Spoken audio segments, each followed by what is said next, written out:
Pardon the interruption, but I'm Mike Wilbon. The World Series starts tonight, Tony. What's the very first World Series you remember watching? I'm Tony Kornheiser. 1911. I snuck into the Polo Grounds to watch Christy Mathewson dominate the Philadelphia A's in Game 1. No, you didn't. Now, what's the first one for real? How old were you? I did not go in 1969 to the Mets. I did not. So it's probably in the early 70s when I was working for Newsday. But you know who would have maybe gone? Well, he couldn't have gone in 1911. But our old great sports writer friend, Shirley Povich. He went to them in the 20s. He went to the 20s. He called Walter Johnson Train. That's how he referred to him. Train. Yeah, Train told me. Yeah, that Feller kid, he's fast.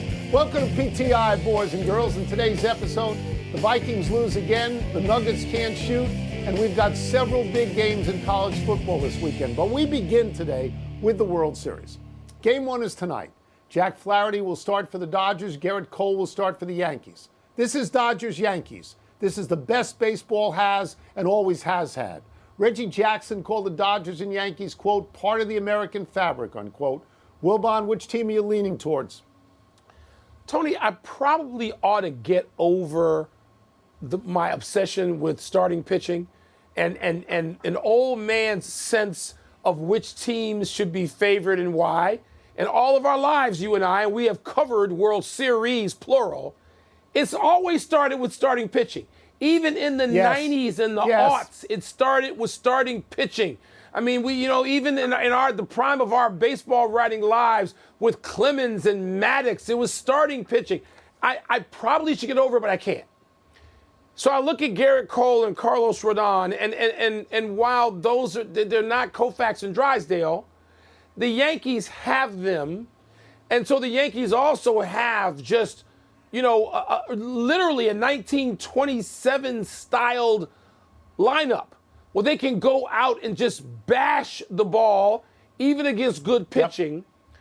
And I know the Dodgers may have to go with a bullpen day, not just once, but twice in the World Series, which I find so regrettable. I just hate that.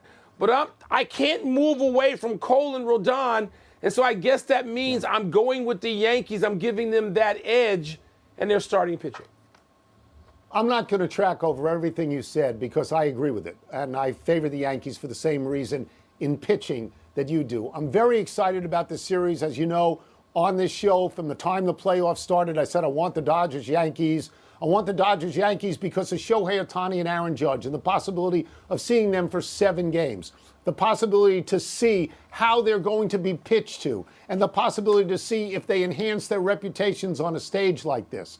I look at the lineups, Mike, and I think that the Dodgers, top to bottom, have a better lineup because I think people like Muncy and Kiki Hernandez and Tommy Edman, I think they're really good hitters. But, and this is a big but, Dodger pitchers are going to have to face probably 4 different at-bats every day of Soto, Judge, and Stanton. And I want to see that. I want to see that. So if you ask me what is my wish is it goes 7. My wish is there's a lot of hitting that Freeman and Ohtani and Betts and those 3 Yankees take it deep all the time. I'm happy if every game is 10-8 except Game 7. I want that to be 2-0 like 1955. I want starting pitching in Game 7. Let me mention this real quick. Your dear friend, Reggie Jackson, who knows about pressure. He knows about Dodger Yankees. How about this? Quote, pressure goes with the territory. It's like being Ohtani. It's like being Judge. It's like being Betts. You better hit. It's the same with a guy like Garrett Cole. Hey, bro, they're dropping $40 million a year on you. When are you going to pitch a shutout? Once you're a number 1 starter, giving up 4 runs is too many. This is not from some analyst. This is from Reggie F. Jackson, actually Reginald Martinez Jackson. That means Mr. something, October, Tony. baby. And so, Mr. October, I go to Garrett Cole. I go back to that. Let's move to the National Football League. Well, the Vikings lost for the second time in a handful of days, 5 days, I think. Matthew Stafford connected with 5 times with Cooper Kupp, 7 times with Puka Nacua, and the Rams moved to 3-4. The Vikings needed a long drive and a 2-point conversion to tie in the last 2 minutes, but Sam Darnold was snatched down by his face mask for a safety. The penalty wasn't called. Is it reviewable, Tone? Are you more focused on the Vikings losing or the non-call on that face mask that sealed it?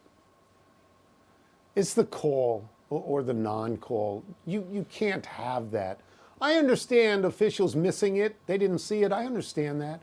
But the technology exists to show this and get it right, and you have to get it right. Now, Mike, I'm not saying that Minnesota's going to take the ball and they're going to win the game. They're going to get the ball on the 20. They're going to have to go 80 yards in a minute 36. They're going to have to score a touchdown and then score a two-point conversion. That's not easy, especially for a team that had 14 in the first quarter and 6 the rest of the game. But they got cheated. Last night's game, that's the main game. That's the primetime game. That's the only game. I'm quite certain that somebody in the NFL hierarchy was awake and watching it. And that person has to call the stadium. And they have to call the booth where the auxiliary officials are. And they have to say, stop the game. Okay, we have to acknowledge this non-call. And don't tell me it's not reviewable. It has to be reviewable. 20 million people are watching this. But, Tony, it doesn't have to be reviewable because you have replay assist now. So the thing you ask for, it exists. They do it every week when the NFL wants to. And this arrogance, this just refusal to make certain acknowledgement angers me because the officials get together all the time. They don't have to review it. I understand it's not reviewable, so don't review it. They get together all the time and they change calls. They do. This is fact. So get together on the field and come to the right call. And because there is replay assistance available now, they can call from New York or wherever the hell they want to call from. Canton, they can call from the heavens and say, no, on the field, get this right. You don't have to review it. That's a lie. So the NFL does what it wants when it's convenient. When they go, oh, we're going to drop a flag 40 seconds later because somebody hit a golden boy quarterback, just do it. But Mike, there's no percentage in getting it wrong like this. I would think that the NFL, faced with this, will within 48 hours change a policy because you have too many people watching it and too many people saying, come on, this is not the right way to end this. We moved to college football. The NHL would and college football would too because they just changed it. College football just changed the rule last week. Okay, let's see if the NFL does. We moved to college football. There are 5 matchups between ranked teams tomorrow and a really good one tonight. Number 17, Boise State at UNLV, just outside the top 25, others receiving votes. The big games tomorrow are number 12, Notre Dame, and number 24, Navy, number 20, Illinois at number 1, Oregon, number 21, Missouri at number 15, Alabama, number 5, Texas at number 25, Vanderbilt. Yes, Vanderbilt's ranked. Number 8, LSU at number 14, Texas A&M. I'm not even mentioning, Mike, number 3, Penn State at 5-2, Wisconsin, or Washington at undefeated number 13, Indiana. So, Wilbon, which game intrigues you the most? There's a lot of Big Ten stuff in there. And the fact that Illinois is even mentioned as playing a big game against Oregon is a big deal. And Indiana, whose coach should be coach of the year nationally if they remain undefeated. These are huge. I love these. I love the Boise State running back. You said tonight when I leave Madison Square Garden, let me find a clicker because I want to see that kid. But, Tony, it's Navy Notre Dame. You and I have sat in stadiums and watched Navy Notre Dame. And it doesn't have the pageantry or quite the meaning as Army-Navy, both of whom are ranked for the first time in like 60-some years. But, Tone, Navy Notre Dame, that means something. Yep. I mean, and Navy has come not into the 21st century yet when it comes to offensive football, but at least the 20th century. But the 20th century. They're going shotgun. They're throwing the ball. They're in the 20th, late 20th. They pass it. Navy Notre Dame, Tone. Can't wait to watch it.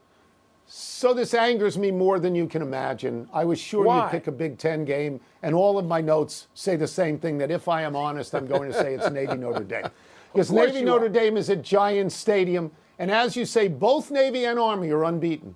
Both Navy and Army, going back to our youth, are ranked this late in the season for the first time since 1960. All right? And in fact, Notre Dame's got to play Army on November 23rd at Yankee Stadium. So this isn't the Patriot League, though. I want to see, can Navy, with their new passing, can they keep up with Notre Dame? Notre Dame is such a big Power 5 school. I can't imagine it. That's the hard part for me, but I can't imagine they can. Power 5. And Vegas. Yeah, well, you know what I mean. They are a playoff kind of team. I know what you mean. And you know, Vegas, I know you put no stock in Vegas, but they don't believe Navy can do it either because they got it as a 13.5-point. I think that would be great. I don't think that Missouri can beat Alabama, but I do think LSU can go to Texas A&M and win. Saturday. And I wonder if Quinn Ewers is going to be good for Texas. It is. It's something to watch. Let's take a break. Coming up, has Freddie Freeman recovered from his sprained ankle? We will ask Buster Olney. We'll also ask him whether Aaron Judge's postseason struggles are statistically relevant. You're not going to stay up tonight and watch the Boise State kid? Huh? The entire, Genty's his name, the entire page devoted to Notre Dame and Navy. And I never thought you would mention that. Of course you should have. We've both covered it. What are you saying? No. Pardon the interruption is presented by the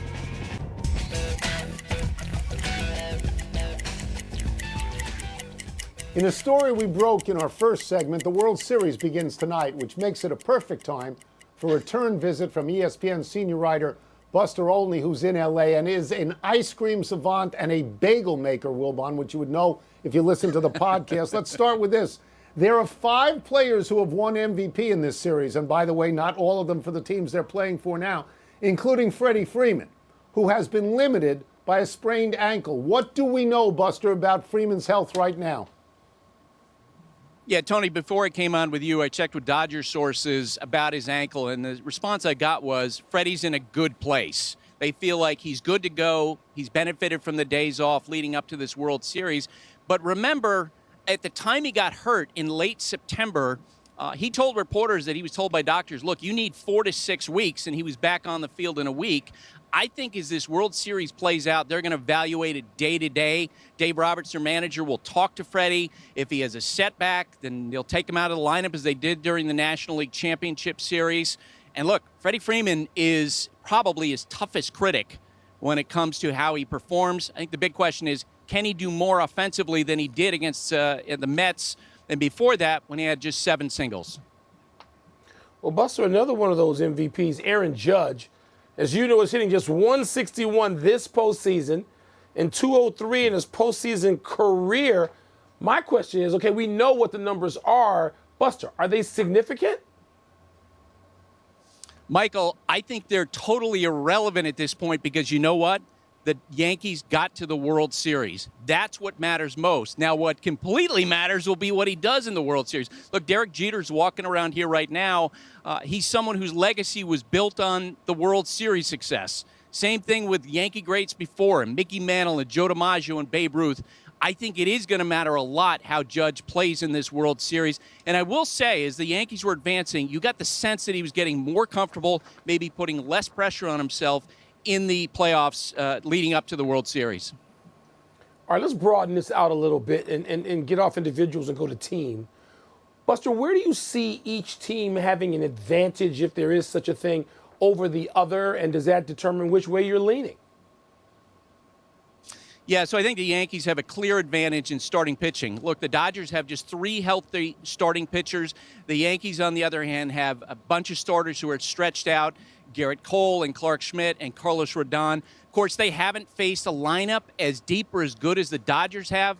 That'll be the pressure point for the Yankees, and I think the Dodgers have an advantage in their bullpen depth, and they haven't faced a lineup as great as the Yankees. So it'll be interesting to see if a bullpen strategy can work for the Dodgers. I'm picking the Yankees in 6, I think, because of that difference in starting pitching. We will get you out of here on this, and I preface this question by saying that you and Mike and I were sports writers, and we covered World Series, and we went into locker rooms, and we had the responsibility of writing larger pieces, not just the game itself, but something a little bit larger. So we're going to give you a big picture question. The Yankees and the Dodgers are storied teams that have met in the World Series. I think this may be the 12th time, but not since 1981. It's a long time ago. Can this matchup still matter the way it once did? If you're talking about baseball being the national pastime, I think no. But I think this particular matchup in baseball is going to matter more than any series that baseball could drum up. Look, if Major League Baseball officials had sat down in spring training and said, what is the perfect matchup, this would be it. Not only because you have the two storied franchises, the Dodgers and the Yankees, but all the star power, Ohtani and Judge. You realize that about 20% of the players in this World Series might wind up making speeches in Cooperstown. There could not be a better situation for baseball, and I think the numbers, viewer ratings on ESPN Radio, they're going to go off the charts. Thank you, Buster. I agree with that completely. Buster, Thanks have a so great much for time. being on. Thanks, man. Appreciate it. Thanks, guys. Appreciate it. Let's take one last break. Still to come, a tough opening night for the Nuggets. I told you. Jaden Daniels says he wants to play against Caleb Williams on Sunday. Should the Commanders let him? So I agree with Buster that this is the dream World Series for baseball, right? They've got all these great players in it. This is the one I want to go 7. I want it to go 7. I mean, most times you want. Happy time, people. Happy 26th birthday, Juan Soto. Soto is about to become a free agent and about to become one of the richest players in the history of baseball. This season, Soto batted .288 with the Yankees after being traded last winter from San Diego. Soto led the American League with 128 runs scored, hit 41 home runs, drove in 109 runs, had an OPS of .989. Soto reached the majors with the Washington Nationals when he was 19 years old, and a year later helped the Nats win the World Series. Already has 201 homers, 592 RBI, and along the way, he's been compared to people like Mel Ott, Ted Williams, Mickey Mantle, and Ken Griffey Jr. In the playoffs leading up to the World Series, Soto batted .333 with an OPS of 1.106. Tony, that 3-run homer he hit against Cleveland in center field in the last series, that was just amazing. But Soto's numbers are so much grander than you think, at this age, and you just outlined them. If he wins this week, this next, 7 games, and he has a second World Series at barely 26, my goodness, he's in some real rare air there. Yes. Happy anniversary, Derek Lively II. On this day last year, the Mavericks rookie center, the 12th overall pick out of Duke in the draft, actually outperformed generational talent Victor Wembanyama in their NBA debuts. Lively had 16 points, 10 rebounds, a block and a steal, to Wembanyama's 15 points, 5 rebounds, a block, and 2 assists. Now, nobody will make the case that Lively is as good as Wembanyama, but in this one game, he was. Lively's on a better team now than Wembanyama. The Mavericks made the finals last season and added Klay Thompson, who hit 6 threes last night in his Mavs debut. Lively was a solid contributor in the Mavs' 22-game playoff run with 8 points and 7 rebounds in an average of 22 minutes. Tone, Lively is important. He is critical to that Dallas team, which, as you said, has already been to a finals. He's got finals experience. Wembanyama has not a game of playoff experience. But let me just say this. The people who don't think Klay Thompson can contribute to Dallas right now, and he has stuff left in the tank, I think that's crazy. I think Klay has plenty. 6 of 10 shooting from 3 last night for the Mavericks. I like what Dallas has going on again. Happy trails to last night's opener for the Denver Nuggets. The Thunder rolled by 15 in Denver with Shai Gilgeous-Alexander scoring 28 and Chet Holmgren putting up 25 points, 14 rebounds, 5 assists, and 4 blocks. Russell Westbrook's debut for Denver was a dud. His first shot was an air ball from 3, finished 2 for 10, including 1 for 6 from 3. His backcourt mate Jamal Murray was just 4 of 13, left the locker room without speaking to the media. Nikola Jokic said afterwards that with a couple of exceptions, the Nuggets are not a good shooting team. And head coach Mike Malone said, quote, "Shooting is a concern of mine," though he added, quote, "I don't think there's any need for panic." Panic, Wilbon? Last night was game 1. Panic? Yeah, but Tony, I told you last night, Denver's bench is short, shooting is challenged, and Oklahoma City, I told you, must-see TV. See if you can join that in progress sometime around March. Big finish really quickly. Jaden Daniels says he wants to play Sunday against your boy Caleb Williams and the Bears, but it's not his decision. You think he'll play? No. As a matter of fact, you know I'm not a betting man, but I'll bet he will not be playing Sunday against Chicago. Syracuse quarterback Kyle McCord threw 4 interceptions, including 3 pick sixes in the first half of a loss to Pitt. That's a big deal, isn't it? 3 big sixes in the first half. Yes, that's a big deal. The Lakers are expected to start shuttling Bronny James back and forth to the G League after this road trip. Does that make sense to you? Yes, as Dave McMenamin has reported, that has been the plan. That seems it's been the plan. Tua cleared concussion protocol. Set to start for the Dolphins against the Cardinals Sunday. What are your thoughts on this, Tony? They're very simple. I hope he's physically well. I hope he's well. Everybody feels the same way. Last one, El Clasico between Real Madrid and FC Barcelona tomorrow. Is that a big deal? Kylian Mbappe's first El Clasico, and Real has not lost a La Liga match in 13 months. Not a big deal to me, big deal to my house where, Matthew gets to own the TV during El Clasico. We're out of time. We're trying to do better the next time. Matt Williamson, thank you for playing with the dog.